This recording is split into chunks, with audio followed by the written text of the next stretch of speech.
As a small tangent, let me ask you something about Parler, but it's less about Parler, more about AWS. So AWS removed Parler from its platform, for whatever reasons, doesn't really matter. But the fact that AWS would do this was really, really bothered me personally because I saw AWS as the computing infrastructure. And I always thought that part could not put a finger on its scale.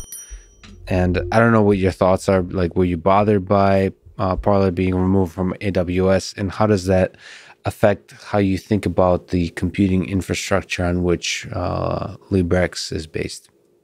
I was bothered not so much by Parler specifically being taken out of AWS, but more the fact that something that's like a highway, something that people rely on, that people build on top of, that people assume is going to be somewhat position agnostic, like a road that people drive on, is becoming ideologically sort of discriminatory. Mm-hmm. And of course, mind you, Amazon can do what it wants. It's a private company, and I support the rights of private companies.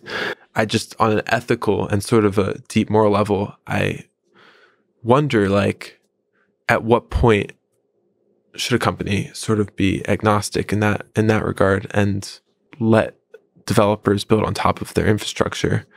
And where does that responsibility hold?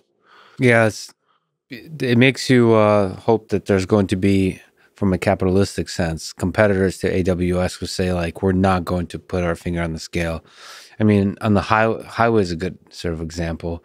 It's like if a privately owned highway exactly said, we're only going to allow electric vehicles. And a bunch of people in this world would be like, yes, because electric is good for the environment. And,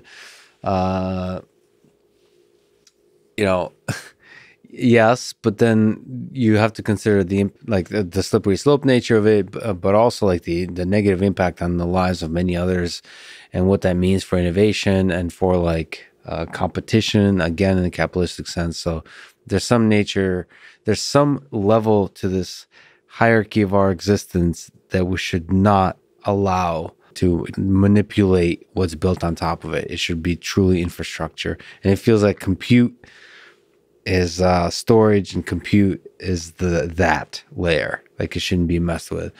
I haven't seen anybody really complain about it, like in terms of government, and I'm not even sure government is the right mechanism through policy and regulation to step in, because again, they do a messy job of fixing things.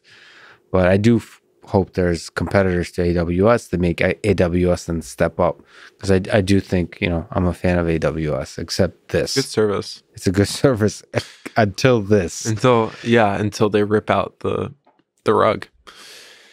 And the point is, it's not that necessarily their decision was a bad one with Parler in particular.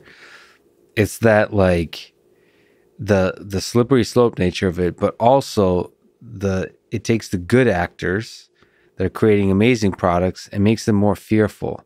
And when you're more fearful, it's the same reason that anonymity is a tool, that you don't create the best thing you could possibly create. When you're fearful, you don't create. That's right. I think we kind of talked about it a little bit, but I wonder if we can kind of revisit it a little bit. I talked to a guy named Ronald Sullivan, who's a faculty at Harvard, law professor. He was on the legal defense team. He was the lawyer for Harvey Weinstein and Aaron Hernandez for the double murder case. So he takes on these really difficult cases of unpopular figures because he believes, like, that's the way you test that we believe in the rule of law.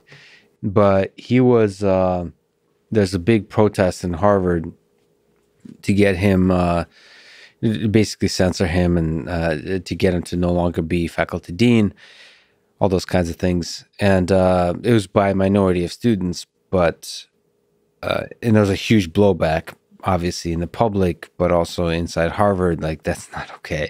He stands for the very principles at the founding of Harvard and at the principles of the founding of this country and the law and so on.